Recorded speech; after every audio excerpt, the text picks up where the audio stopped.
Hi everyone, welcome back to Stamp with Anna, and today I'm going to show you a second card that we made at a recent Clean and Simple card class. Now, as I mentioned in my last video, which had the first card we made, the card class went in we had three different cards. One was a little very borderline clean and simple. This is more of a clean and simple, and the next card I'll be showing is a real clean and simple.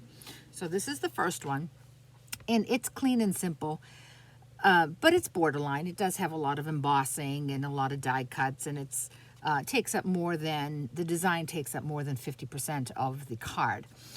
This one is the second one, and you'll see that it is a nice clean and simple card. It has some nice vibrant colors. And the one I'll be showing next week is this one here, which is a true clean and simple. It is all white, and it's just beautiful. But this is the one we'll be making today. So what I have for supplies, my card base is thick basic white, 4 1/4 by 11, scored at 5 1/2. And then I have another piece of basic white that we're going to do some scoring on. So for that, I'm going to bring up my scoreboard. You can do this on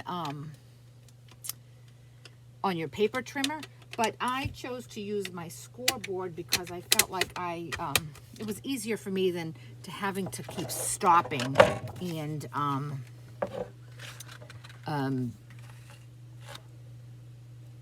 recalculating where my score marks were going. So your score pen, if you want to call it that, your score tool from the scoreboard has a small end and a large end. I like to use the large end, the larger ball, for cardstock because it is thicker, and I use the smaller end for the designer series paper because that is thinner. So what I did, I just made one for every tick mark, and I went 1, 2, 3, 4, 5, 6, 7, and I did 8 of them. So if you can see the top part of this here, there's a tick mark. They're at 1/8 of an inch. So I did one at every 1/8 of an inch, and I did 8 of them. So I did 1, 2, 3, 4, 5, 6, 7, and 8. And that brings me up to the 1 inch mark. Okay, now you'll see, let me just move this out of my way here. Bring this up to the camera so you can see. These score lines here, I made it this way, right? And so these score lines are debossed. If I flip it over, the score lines are embossed. They're up high. So on this card here, I kept my score lines debossed. So this is the way I did it. I had it on the board this way, but I want my lines on the right side, so I'm just going to turn it over. And if I wanted to have a different look, I would just flip it this way. You could certainly put it on the other side if you want as well. But I'm going to make this one the same as my sample card, so I'm going to just turn that over. Okay, now I'm going to do my stamping. I have just one stamp that I'm going to use, and that's the Beautiful Moments, and I'm using this Thinking of You stamp. I love the font in that. So I'm going to ink that up in Magenta Madness, which, by the way, is an in color that will be retiring at the end of this current catalog. So anything that has Magenta Madness, Bumblebee, Just Jade, Misty Moonlight, or Cinnamon Cider, those will be the first to go when the retirement list is published, which will be shortly. So if you need any of your ink pads, or definitely your re-inkers, your markers, or any of your papers, be sure to get them before they run out. because this is the time of year that they start disappearing quickly. So I have my stamp all inked up, and I'm going to come down probably about 1.5 inches from the top and in half an inch. But then again, this is just my suggestion. You can make it however you'd like. Straight down, straight up. And that is all of my inking. So I'm going to attach that to my card front, and I'm going to use my Stampin' Seal. You know, Clean and Simple is really hard for me because I like a lot of embellishments. I like lots of ribbons and lots of texture. So this is a little difficult for me. So there's the basic of my card front. Now I've already done my die cutting because, you know, I like to have the die cutting done before I do my videos to save some time. I'm certainly going to show you where these butterflies came from. It is a stamp set, a die set that's called Brilliant Wings. It does have a coordinating Butterfly Brilliance stamp set, but we're not using any of the stamps.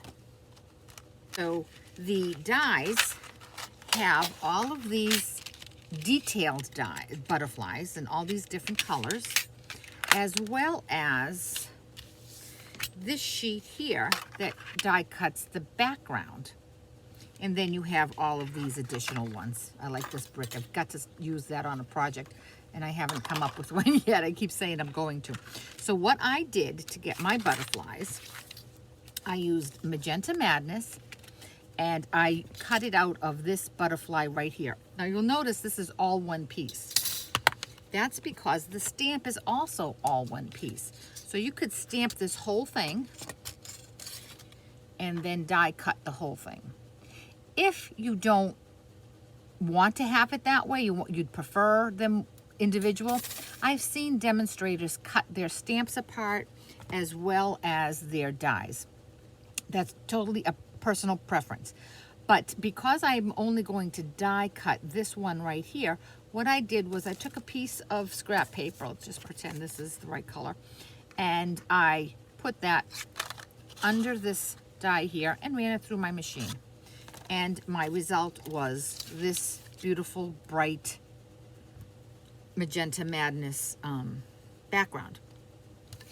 And then I took this butterfly from the same die set and I die cut it using Highland Heather. And you can see that it fits perfectly in there.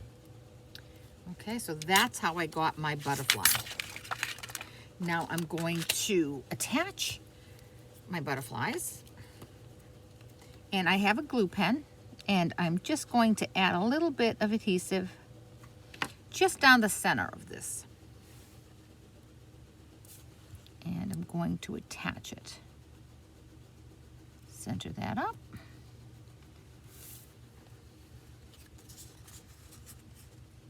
and I'm going to press on the inside. And again, I want my butterfly to have a little bit of dimension, so when I attach it to my card, I'm just going to put some adhesive right down the center of it. And I'm going to put it down in the lower corner here. I'm going to press, and then I'm just going to lift my little wings up a little bit, both the bottom and the top. I mean, when you put it in an envelope, it is going to flatten down, but you can see it gives you a nice little shadow. The last thing I'm going to do is I'm going to attach some rhinestones. I put 4 on the butterfly's body. 1, 2, 3, and 4.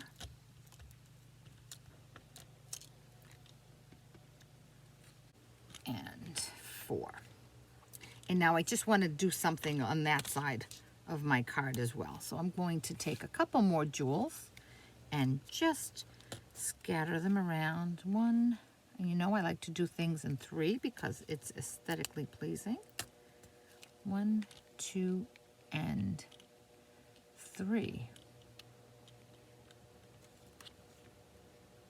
And there we have a clean and simple card. super quick to make. And sometimes less really is more. If you've enjoyed this project, I hope that you will give my video a thumbs up and please consider subscribing to my YouTube channel. If you have any questions at all about this project or any of the products I used, certainly contact me through my blog, www.stampwithanna.net. Thanks so much, and I'll catch you back here for another video.